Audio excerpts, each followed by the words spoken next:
Olá, seja bem-vindo ao Rio TV Debate, que hoje vai falar sobre as consequências da violência no nosso dia a dia, como ela está mudando o nosso comportamento. Os nossos convidados são o vereador Jones Moura, relator da comissão que acompanha a intervenção federal no Estado, Horácio Magalhães, presidente do Conselho de Segurança de Copacabana e Leme, Maria Isabel Couto, doutora em Sociologia e gestora de dados da plataforma Fogo Cruzado, e Marlon Barbosa, psicólogo e pesquisador do Instituto de Psiquiatria da Universidade Federal do Rio de Janeiro. Eu agradeço a presença de todos. Marlon, começo com você, porque o Instituto, de acordo com o levantamento do Instituto de Psiquiatria da UFRJ, 10% dos cariocas sofrem das consequências do estresse pós-traumático e a grande maioria por causa da violência. Quais são os sintomas desse problema?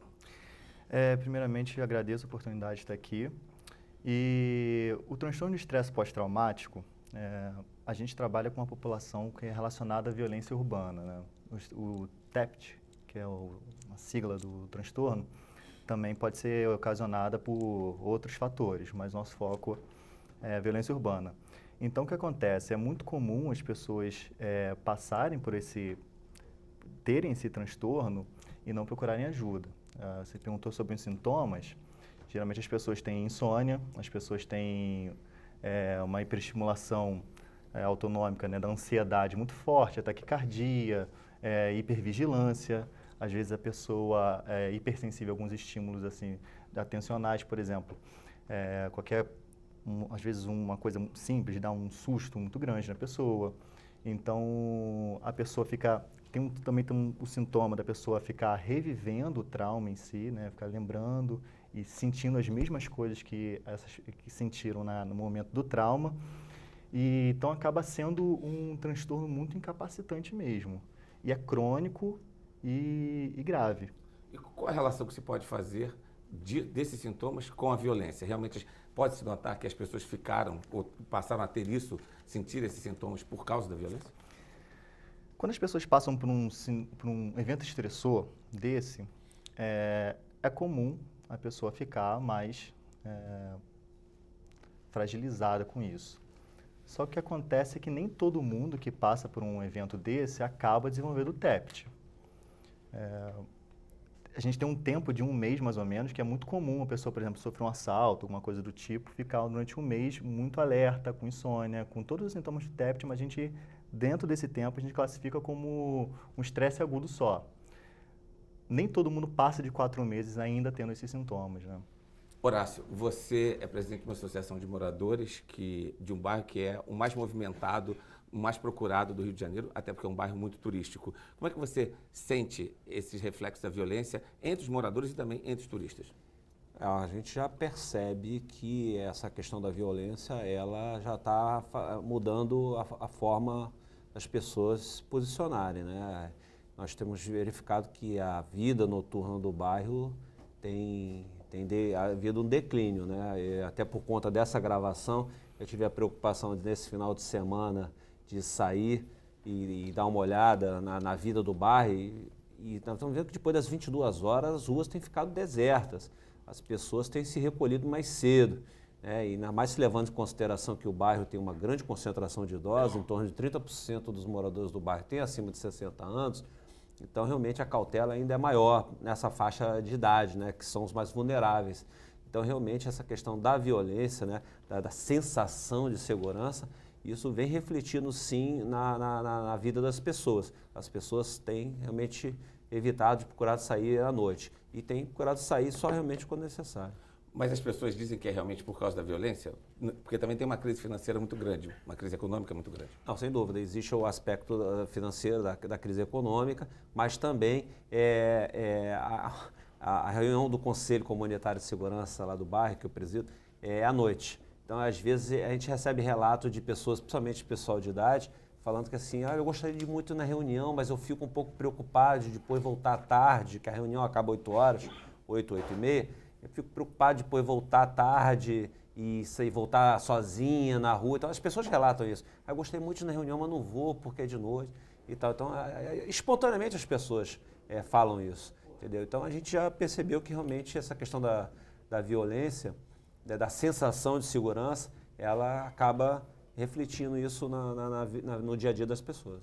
Maria Isabel, você trabalha com dados. Realmente é mais perigoso sair à noite do que de dia no Rio de Janeiro?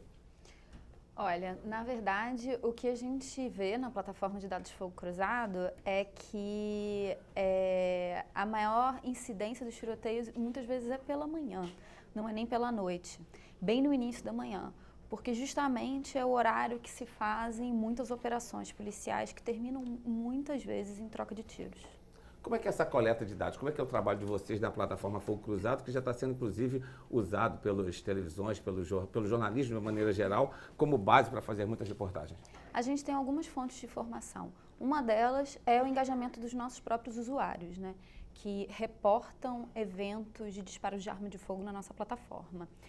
Mas, além disso, a gente capta notícias tanto da imprensa quanto de canais oficiais policiais. Mas todas essas informações, é muito importante dizer que a gente cruza para a gente saber a velocidade delas. Não basta um usuário nos informar através do aplicativo que houve um tiroteio. A gente tem uma equipe que fica monitorando informações sobre violência armada nas redes sociais para saber exatamente de onde estão vindo os tiros, em que momento eles estão acontecendo, e aí a gente percebendo que essa notificação do usuário de fato está correta, a gente notifica. E se a gente perceber nas redes sociais casos de violência armada que não foram reportados, a gente inclui também na plataforma. Vocês colocam dados na sua plataforma e exibem isso para o país inteiro. Ao colocar essas informações, você acha que isso pode colaborar para aumentar essa sensação de medo e insegurança da população? Certamente acho que não. A gente não quer aumentar, a gente não quer causar uma situação de pânico. A gente acredita na diferença entre medo e pânico. Pânico acontece quando a gente tem um problema, quando a população percebe um problema e quando não tem informação. Porque, por exemplo, o último survey, né, a última pesquisa de opinião aqui no Rio de Janeiro mostrou que 92% dos cariocas têm medo de bala perdida. Isso significa que existe uma percepção de que a gente tem um problema de descontrole da violência armada.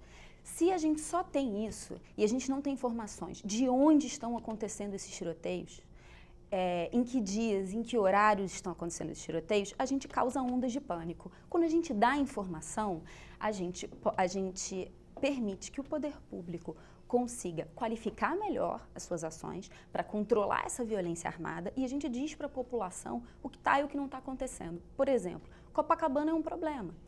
A gente tem várias favelas de Copacabana que registram uma violência armada grande, mas de forma alguma é o maior problema da cidade do Rio de Janeiro hoje. A cidade do Rio de Janeiro hoje, na cidade do Rio de Janeiro, os maiores problemas são Praça Seca, Cidade de Deus, Complexo do Alemão e Vila Kennedy. Gostaria de discutir com vocês da mesa esse tema. O senhor acha que, ao divulgar, vereador Jones Moura, esses dados, a imprensa pode estar piorando a situação?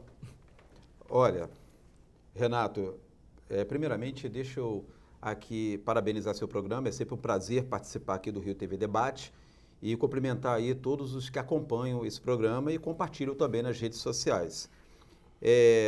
Eu acredito na importância, sim, na divulgação dos dados. A população, ela precisa ter essa transparência. É muito importante que a população saiba realmente o que está acontecendo, porque senão pode dar um efeito contrário. Ela pode começar a acreditar que a coisa é bem pior do que já é.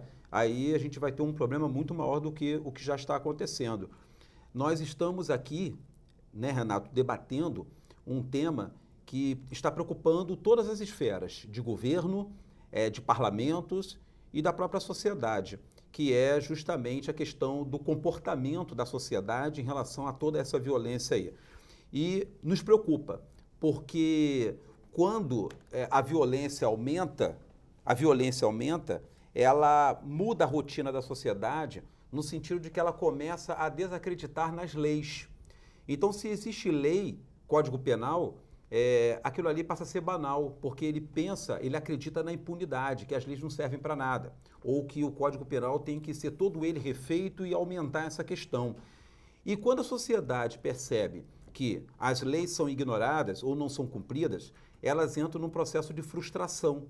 Essa frustração da sociedade, perceba aí que nós estamos mudando o comportamento da sociedade por causa da violência. Essa frustração faz com que a sociedade comece a reagir. E aí você tem dois tipos de culturas que começam a ser colocados. Uma cultura que é a cultura do medo, a própria estatística mostra isso, ela começa a ter uma cultura do medo, e depois, pela própria reação, ela começa a ter a cultura do ódio. Ou seja, ela toma ódio por tudo e quer resolver os problemas com as próprias mãos. Então, na verdade, respondendo a sua pergunta, as estatísticas são importantes, quero parabenizar aqui a Maria Isabel pelo trabalho que é feito, é muito importante e a gente precisa realmente reagir a todo esse índice que vem crescendo aí de violência, porque nós não queremos a nossa sociedade mudada de comportamento. Queremos um comportamento para o bem e não um comportamento para o medo ou para a reação da própria cultura do ódio. Marlon, sua opinião. É importante ela falar sobre isso, porque quando a gente observa a questão da violência, por exemplo, quando chegam as pessoas no nosso ambulatório, a maioria é de pessoas da Zona Oeste, pessoas de comunidade. Então, a gente tem um foco atencional muito grande na violência em outras áreas, né? Mas quando a gente vê, essas pessoas são pessoas humildes. São pessoas que estão vivendo conflito o tempo inteiro. Muitas vezes a gente tem que trabalhar com resolução de problema para a pessoa sair do local porque ela, sei lá, está com risco de vida ali. Então, é muito importante trazer esse dado mesmo para a gente conseguir olhar a situação como um todo da violência mesmo, né? Saber os focos mesmo. Eu queria fazer... A gente, sem uma observação, a gente vai rapidinho para o intervalo e volta com a sua observação. Voltamos já. Estamos de volta com o Rio TV Debate, que hoje discute as consequências da violência para o nosso dia a dia. No bloco anterior, a Maria Isabel pediu a palavra. Por favor, Maria Isabel. Eu queria chamar a atenção para uma coisa que o Marlon estava colocando e que é importante. E que tem a ver com por que a gente criou essa plataforma, né? Por que a Cecília criou essa plataforma lá em 2016. A Cecília criou o Fogo Cruzado, que hoje é mais que uma plataforma laboratório de dados, porque a gente não tinha informação sobre a incidência de tiros, nem na cidade, nem na região metropolitana do Rio de Janeiro. E isso é muito importante. Por quê? Porque a gente precisa de dados para pensar uma política pública qualificada. Senão, a política pública de segurança, ela é definida com base em quê? Geralmente, a política pública de segurança, aqui no Rio de Janeiro, acaba sendo muito mais baseada na percepção de segurança que os roubos causam.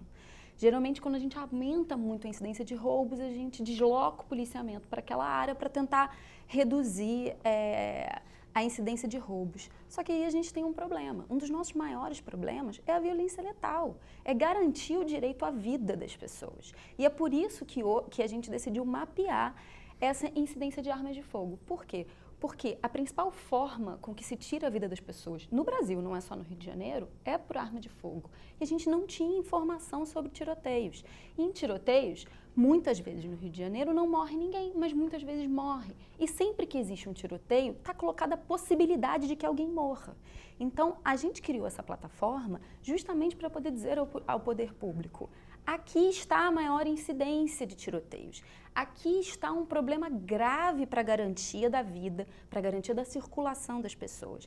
E quando a gente mapeia isso, a gente vê que esse problema não está na Zona Sul, que é a área que hoje tem, digamos assim, é mais privilegiada do ponto de vista das políticas de segurança. Não? Tanto das políticas de segurança ostensiva, quanto das políticas preventivas à violência, que é a existência de equipamentos públicos, a existência de equipamentos de lazer. A gente precisa urgentemente olhar para a Zona Norte mais distante, né, mais distante do centro, né, para além da Tijuca, e olhar para a Zona Oeste da cidade. Deixa eu perguntar ao Horácio aqui, Horácio, que você mora em Copacabana, você se sente mais seguro na Zona Sul do que em outras regiões da cidade? Não, sem dúvida nenhuma. A colocação feita por ela isso é uma realidade. Inclusive, a gente procura passar isso, porque isso é uma coisa muito natural das pessoas. As pessoas, elas tendem a fazer uma avaliação muito de acordo com, né, com o seu universo, né? E, às vezes, as pessoas, nossa, a violência aqui está uma coisa horrível. E a gente até procura falar, olha só, não é bem assim. Diante de outras realidades socioeconômicas da nossa cidade e do nosso estado, o bairro de Copacabana e Leme é um bairro muito bem privilegiado, né? Depois nós temos um batalhão só para atender, né, os nossos bairros, Copacabana e Leme e tal. Então, isso aí não é pouca coisa, é muita coisa. Diante de outras realidades aí onde situações de conflagração, coisas gravíssimas. Nossos índices criminais de letalidade violenta são baixíssimos, homicídio quase nenhum, estupro e tal, latrocínio. Então, agora, o grande desafio dos órgãos de segurança, e aí inclui a Guarda Municipal também, que ela vai dar uma sua contribuição, é na questão da percepção da sensação de segurança. A percepção da sensação de segurança, ela não está só na questão da letalidade violenta. entendeu? A pessoa é a sensação, é aquilo que ela sente. E a sensação de segurança não quer dizer necessariamente que tem um índice muito alto, elevado de morte por arma de fogo. Entendeu? Qualquer tipo de violência. Aquela violência, principalmente os crimes contra a pessoa, né? Que a pessoa sofre a violência. Pode ser um roubo de um cordão, entendeu? Que gera um trauma desse, que muitas das vezes vai culminar num problema clínico, como o nosso amigo que colocou. Entendeu? Então, o grande desafio é esse. E aí entra um pouco o que ela falou. O desafio da segurança pública é evitar que o crime aconteça. Esse é que é o grande desafio. Nós tivemos lá em Copacabana, graças a Deus, implementado no final do ano passado o projeto Rio Mais Seguro. E um dado que é muito importante lá, o Rio Mais Seguro, até mês passado, 50 pessoas foram presas sem dar nenhum tiro e sem ter cometido nenhum crime. Como é que foi? Fundada suspeita. O cidadão estava passando ali, os agentes de segurança desconfiaram, foram lá, fizeram o levantamento, com mandato de prisão expedido, foragido do sistema prisional, estava com uma arma, ou seja, ele não estava ali em Copacabana a passeio, ele já estava ali mal intencionado, tentando se aproveitar de uma circunstância para cometer um crime. Com isso, tirou-se aquele elemento ali e evitou-se um mal maior, um crime, um trauma que muitas vezes vai culminar nessa questão clínica, vai entrar nas estatísticas. Então, o grande desafio nessa questão da percepção da sensação de segurança pública é exatamente uma ação preventiva dos órgãos de segurança pública, evitar que o crime aconteça e não esperar que haja estatística, olha, ali tem tantos tiros, disparo, bala perdida, para que aí você vai... Aí é uma ação reativa. A nossa cobrança sempre nos órgãos de segurança pública é sempre que atue nesse sentido. Prevenção é muito mais barato, inclusive com reflexo na área da saúde, evitar que o mal aconteça, porque aí, você prendeu o bandido, recuperou a res furtiva. Tá, mas o cidadão já sofreu trauma, já sofreu a violência, e ele vai ficar com aquilo na cabeça. E aquilo vai refletir nas pesquisas de... O que você está achando da violência? Não, a violência está uma coisa horrível. A violência está uma coisa horrível. Por quê? Porque ele foi assaltado, teve seu cordão roubado, seu relógio, seu celular. Então é um pouco por aí. Marlon, que tipo de violência, que tipo de crime provoca um trauma pior? Aí vai depender muito da pessoa, né? Tem pessoas que... Acontece muito da resiliência. Tem gente que passa por alguns eventos e não vão desenvolver o TEPT. Então, as pessoas com um evento específico, elas vão desenvolver o TEPT. Então, não tem muito uma questão de um tipo para um trauma, para gerar um trauma. É sempre a percepção da pessoa que ela passou naquele momento, né? As pessoas, elas dizem o que elas sentem exatamente depois? Ou vocês perguntam isso? Faz algum tipo de pesquisa mais profunda nesse sentido? Então, uma grande dificuldade que a gente tem com TEPT é ter pacientes com TEPT. Por quê? Porque quem tem trauma, a única coisa que ela quer na vida dela é não falar sobre o trauma. Então, ela não vai num psicólogo e fala, tô com trauma. Geralmente, essa pessoa chega no ambulatório porque ela tem depressão, que já foi um resultado disso, porque estava sofrendo com ansiedade. Então, o acesso a essas pessoas, para essas pessoas falarem sobre o trauma delas, é difícil. Por isso que a gente faz uma campanha mesmo nas redes sociais e tudo mais, explicando como é que é isso, para as pessoas se identificarem e procurarem ajuda, porque realmente é muito difícil para elas, né? Até porque esses sintomas podem se confundir com de outras doenças. Por exemplo, insônia é uma coisa que as pessoas podem ter por vários motivos. E as pessoas acabam normalizando mesmo, né? A pessoa está muito ansiosa, a pessoa está tendo insônia, a pessoa está tendo alguns flashbacks, né? Que é quando a pessoa sente que está vivendo de novo aquela situação. Às vezes a pessoa está hipersensível, tipo, dando um susto, como ela não sofria antes, por exemplo. Então, às vezes as pessoas acabam normalizando isso mesmo, né? Só que muitas vezes pode estar realmente dentro de um quadro clínico. Muito se fala em mudar a rotina para melhorar essa sensação de insegurança. Isso ajuda, vereador? Com certeza ajuda. É preciso mudar a rotina. Mas a rotina, na verdade, é do poder de Estado. É preciso que os governantes entendam que eles precisam mudar a rotina deles. A gente aqui pode falar de inúmeros fatos que os governos precisam adotar para que eles tenham mais compromisso e tratem a sério a população. Não vou nem falar da corrupção, que é um dos principais fatores que atrapalham demais para que o governo do Estado e os governos municipais possam avançar nessa questão da segurança pública.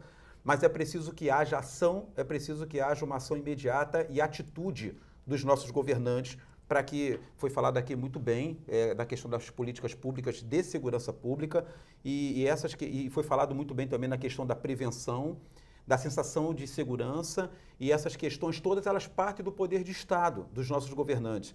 Olha, quer ver uma coisa?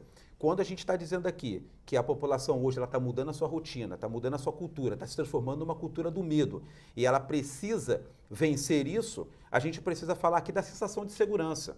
E essa sensação de segurança, muitas das vezes, a questão da prevenção, ela tem que ser também debatida no campo dos operadores de segurança pública. Eu vejo muito debate na questão da prevenção sobre as praças, jardins, iluminações, a própria cultura, lazer, educação, isso tudo aí é um sistema de prevenção que as políticas públicas têm que prover, porque senão não vai funcionar a segurança pública. Mas também não vai funcionar se não houver um investimento nos operadores de segurança pública. Porque hoje em dia nós estamos atravessando um período, um momento, em que a população pode andar nas ruas com praças, iluminação, com tudo que tem de bacana. Mas ele vai continuar com medo porque vai encostar aquele carro, vai botar uma arma nele e vai levar os pertences dele. Então, a gente tem que falar também desses homens presentes. E aí a gente tem o problema da própria Polícia Militar hoje, que tem seu desgaste, sua defasagem de efetivo, suas viaturas sucateadas, o Estado que mal paga os seus policiais e um efetivo super escasso. E nós temos na própria cidade do Rio de Janeiro, que a gente pode até avançar para uma região mais metropolitana, se a gente quiser avançar para outras cidades também, que tem, por exemplo, foi citado aqui as guardas municipais. E aí nós temos o SUSP, que é o Sistema Único de Segurança Pública, que foi recém-aprovado agora pelo Congresso Nacional e pelo Senado Federal, que é como fosse o SUS, né, o Sistema Único de Saúde. Agora nós temos, falta só sancionar o presidente, mas ele vai sancionar porque ele o tempo todo foi parceiro nessa construção. Nós temos um Sistema Único de Segurança Pública que coloca ali uma grande novidade. As cidades terão o dever e a participação direta na segurança pública. Como estão se preparando essas cidades? O que nós estamos vendo, né? Vamos discutir sobre isso mais um pouquinho no próximo bloco. Vamos para o intervalo e voltamos já com o Rio TV Debate. Estamos de volta com o último bloco do Rio TV Debate, que hoje discute as consequências da violência para o nosso dia a dia. O vereador Jones Moura acabou o último bloco falando sobre um projeto de segurança pública para todo o país. Como é que vai funcionar isso? Perfeito, Renato. Olha, é o Sistema Único de Segurança Pública. A grande novidade que esse projeto trouxe é a quebra do entendimento de que municípios não têm dever da segurança pública, só tem responsabilidade igual tem qualquer cidadão do povo. Não, isso acabou. Na verdade, isso já tinha que ter acabado há muito tempo, porque a Constituição Federal, artigo 144, que trata da segurança pública, diz que é dever dos municípios prover segurança pública de todos os meios, inclusive com operadores de segurança pública. A gente está falando de sensação de segurança pública. Eu quero sair nas ruas, ver iluminação, ver a escola funcionando, ver as praças, tudo legal, tudo certinho. Mas eu preciso também ver os homens do poder de Estado, que tem o prefeito, poder de Estado, que tem o presidente, poder de Estado, que tem o governador. Esses homens têm que estar nas ruas. Isso chama-se patrulhamento preventivo, policiamento preventivo, que hoje eu desafio qualquer cidadão carioca andar nas ruas, você não vai ver. Não vai ver um patrulhamento preventivo. O que você vê é uma viatura de polícia militar que eu chamo de polícia de teleatendimento. Quando tem um tiroteio lá, que é constatado pelo site, quando tem um tiroteio, liga-se para a polícia corre para lá para trocar tiro. Aí morre polícia, morre bandido. Aí tem outro tiroteio lá, corre a polícia para lá, corre para cá, corre para cá. Mas o homem de prevenção não tem.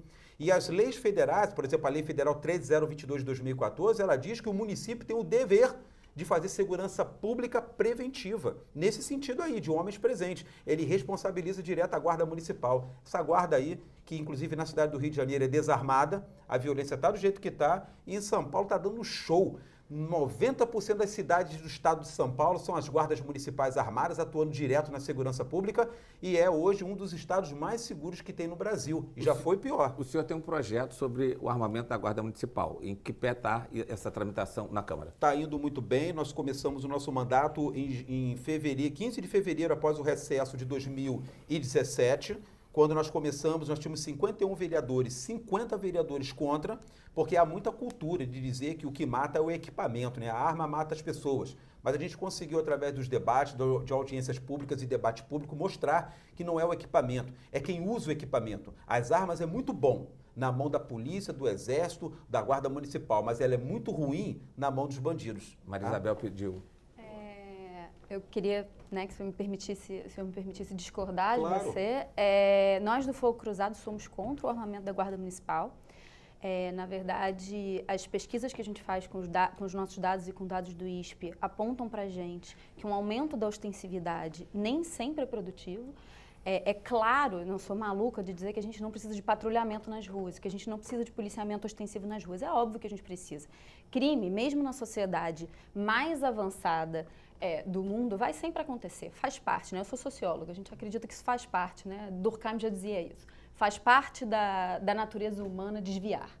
Porém, o que o Rio de Janeiro tem feito nas últimas 3 décadas? Aumento de policiamento ostensivo. Aumento de policiamento ostensivo. E o que a gente vê? Os números de violência letal escalando, sempre se estabilizando em patamares cada vez mais altos. A gente teve um recuo ali durante um certo período com as UPPs e a gente vê hoje em dia um aumento muito grande de novo. O que a gente teve no Rio de Janeiro esse ano?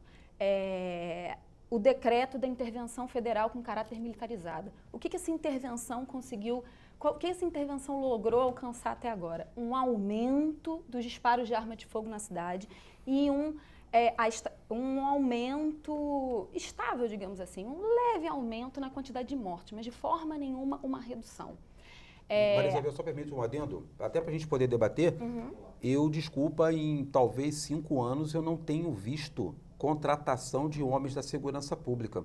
E tenho visto o aumento da população todo ano, da violência, de bandidos, e eu não tenho visto esse aumento.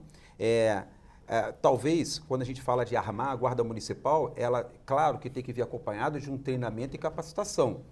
Eu digo que aonde tem prevenção, foi falado aqui do Centro Presente, Lapa Presente, Aterro Presente, inclusive eu acho uma excrescência esse tipo de programa, porque é um programa que onera mais ainda os cofres e onera mais ainda a população quando você já tem uma entidade de concursados, de pessoas que é do próprio governo já atuando na segurança. Mas se você for reparar bem, nesses quase 4 ou 5 anos de programa Aterro Presente, Centro Presente, de homens que andam armados, nós não tivemos a morte de um agente.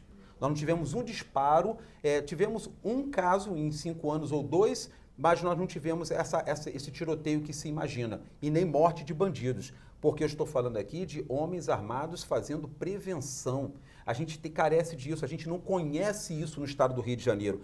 Eu trago, em outras oportunidades te envio, várias cidades que trabalham com isso. Aonde tem prevenção, olha, na sua casa você tem que fechar a sua porta, você tem que levantar os seus muros, isso chama-se prevenção para que não aconteça violência. Na nossa cidade também tem que ser assim. Eu duvido que alguém aqui, andando numa área de lazer da cidade do Rio de Janeiro ao anoitecer, se sentiria tranquilo olhando para um lado e vendo uma pessoa fardada de cacetete. Quando, na verdade, se ali estiver uma pessoa armada, eu vou para lá, desde que ele esteja fardado representando o poder de Estado. Eu concordo que a gente precisa de prevenção. Eu discordo de você que a gente precisa de prevenção armada. Números no mundo inteiro mostram que quando eu tenho um aumento de 1% na circulação de armas de fogo, eu tenho um aumento de 2% no nível de letalidade violenta por armas de fogo. Eu te passo. É um estudo internacional. Além disso, o IBCCRIM lá em São Paulo já publicou. Além disso, números mostram que policiais, pessoas treinadas, que reagem a assaltos, têm 56% de chance de terminarem mortos. Também discordo de reação de assalto. Números também já publicados pelo IBCCRIM. Policial ou cidadão comum? Sobre Mas reação de assalto. É um cidadão comum treinado. O problema da arma de fogo e o problema do porte da arma de fogo é que ela traz uma incerteza muito grande de qual vai ser o resultado, tanto para as pessoas que estão engajadas, quanto para as pessoas que estão no entorno. A gente precisa reduzir, controlar o número de armas. A gente precisa urgentemente rever o que está sendo feito, que é o desmantelamento do Estatuto de Desarmamento, e a gente precisa controlar o número de armas na rua. A gente precisa, por exemplo, ter hoje um sistema que de fato consiga regular a circulação de armas e de Então munições. você concorda, desculpa Renato, que se você controlar, administrar, treinar e capacitar, você não vai precisar proibir o uso por causa do abuso. Então você vai poder ter o uso, desde que seja treinado e capacitado. Você, por exemplo, treinada e capacitada, eu confio em você usar uma arma de fogo. Não. Gostaria de colocar o Marlon e o Horácio nessa discussão. Queria saber se vocês acham que a Guarda Municipal deve ou não ser armada. É interessante que a gente está discutindo a consequência de uma série de coisas que já acontecem na sociedade. A gente não está discutindo o que causa. Por exemplo, na psicologia, quando a gente faz análise do comportamento, a gente vai perceber o seguinte: por que tem pessoas que vão cometer crime, né? As pessoas não vão cometer crime porque não vão cometer porque tem arma ali na rua, tem policial, isso aí inibe, mas a pessoa desloca também. A gente tem que entender que é o seguinte: o que torna provável uma pessoa se comportar de uma determinada maneira, a gente vai sempre olhar para o ambiente em que ela está. Por exemplo, se você cresce num ambiente de uma classe média, com condições de vida, condições adequadas, né, você provavelmente vai entrar na universidade e tudo mais. Mas quando a gente fala de pessoas que passam por privações e eventos estressantes a vida inteira, você vai numa comunidade de periferia, a criança lá cresceu com a mãe, o pai foi embora, os pares deles ali têm uma violência muito grande, a criança ela passa a ser inibida o tempo todo por violência, porque ela apanha do amiguinho, ela apanha do sei lá quem, apanha da mãe. Então, essa cultura toda de violência torna provável que essa criança vai chegar lá no crime organizado de alguma maneira, também pela privação financeira, porque às vezes é a solução deles para a vida deles. Então, que a gente pensa em causas, por que as pessoas acabam caindo ali, a gente tem que pensar em como o Estado pode competir com o tráfico para não tornar mais provável que essas crianças possam ter condições de vida melhores e não ir para o tráfico. Horácio, por favor. Ouvindo esse debate, eu estou me lembrando aqui, há 2 anos atrás, quando nós participamos lá de uma audiência pública lá na LERJ, falando sobre os arrastões. E aí eu vi, foi engraçado, porque começou a se falar, pessoal da área social, de que esses jovens cometem esses delitos porque não há políticas públicas voltadas para os jovens e tal, que são vítimas, que são vítimas, que são vítimas, Quando chegou a minha vez de fazer minha participação, eu falei, eu sou um morador vítima. Que nós estamos sendo vitimados por ausência dessas políticas públicas. Mas até que se criem políticas públicas, essas políticas públicas sejam implementadas e elas tragam resultados, isso tem um lapso de tempo muito grande. E nós estamos com um problema agora, que precisa ser enfrentado. Nós não podemos aguardar, o diagnóstico feito aqui é perfeito, entendeu? Essas pessoas, por que elas vão para a violência, para a criminalidade, isso aí os estudos mostram isso. Tá. Mas até que se desenvolva políticas públicas para que a gente estanque esse fornecimento de mão de obra, é preciso você enfrentar um problema que está colocado. Nós não podemos aguardar até que a economia melhore, gere emprego, isso leva-se um tempo para poder resolver o problema da violência. É preciso o problema ser enfrentado, entendeu? Aumentou o número de tiroteios porque os bandidos estão altamente armados. Fuzil agora deixou de ser. Antigamente se pegava um fuzil aqui, ia colar. Agora está se pegando fuzil a todo momento.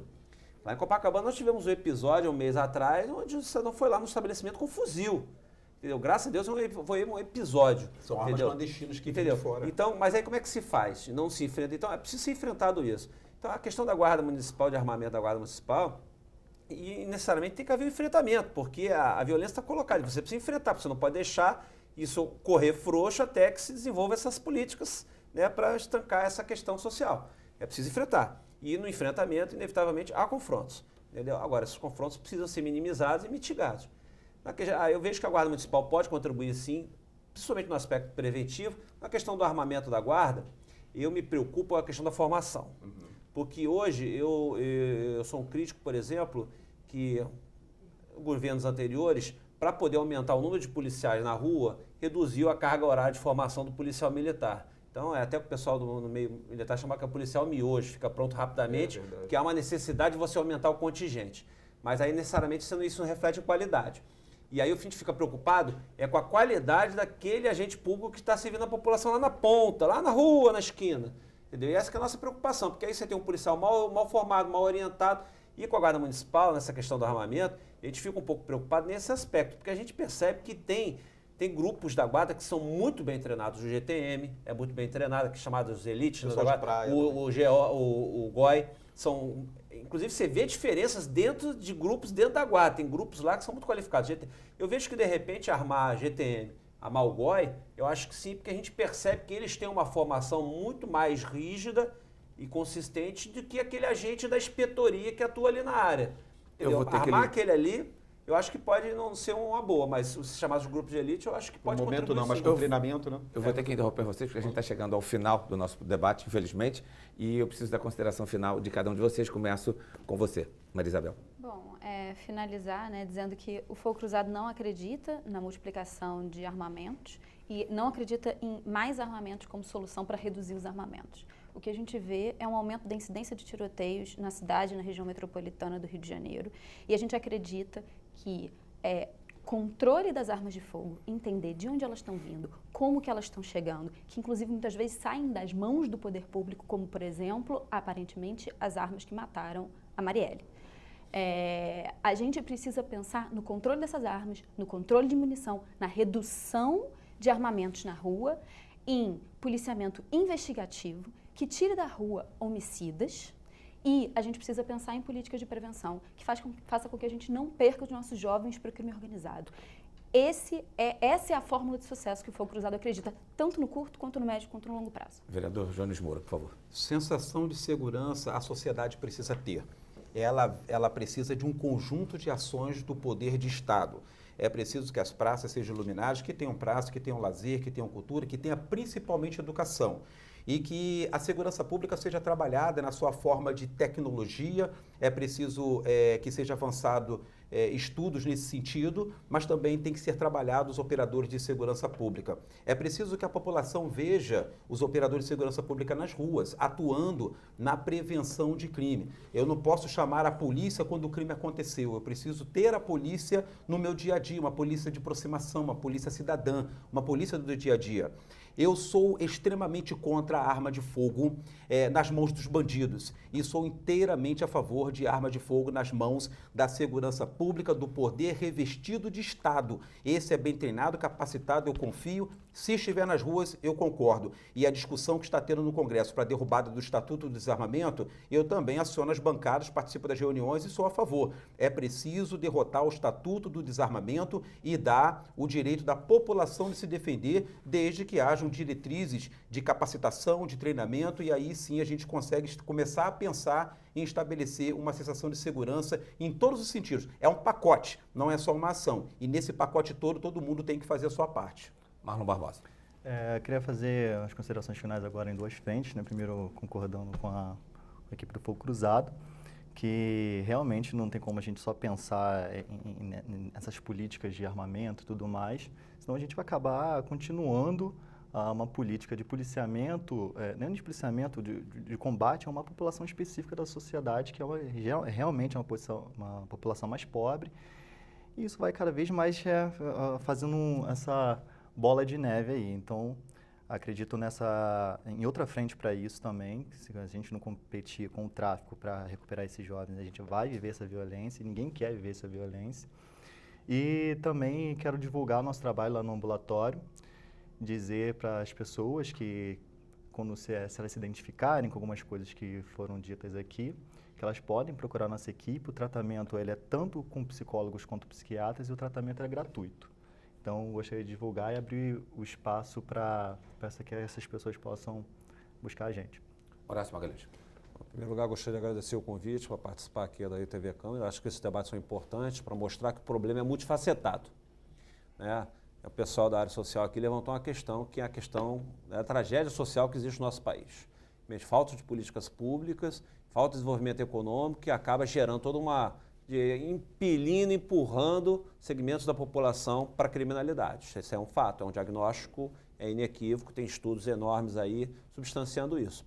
Por outro lado, é preciso se combater a criminalidade e não podemos aguardar até que o problema social seja resolvido para que se combata a criminalidade. Então, o grande desafio realmente do poder público de uma maneira geral é cuidar desse aspecto social do problema, mas ao mesmo tempo fazer o devido enfrentamento, porque é inadmissível que o crime aconteça e não haja um enfrentamento. É preciso haver enfrentamento. O crime está ocorrendo, é preciso combater o crime.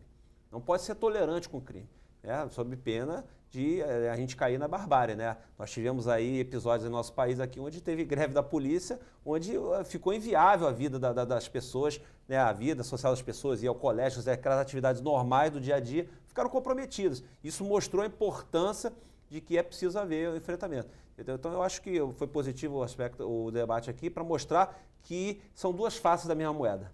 Entendeu? Então, e o desafio realmente dos órgãos públicos, tanto o município, o Estado e a União, tem um papel preponderante de se unir para tentar dirimir esse grande problema aí. Muito obrigado a todos os convidados e nós ficamos por aqui. Até o próximo Rio TV Debate. Tchau.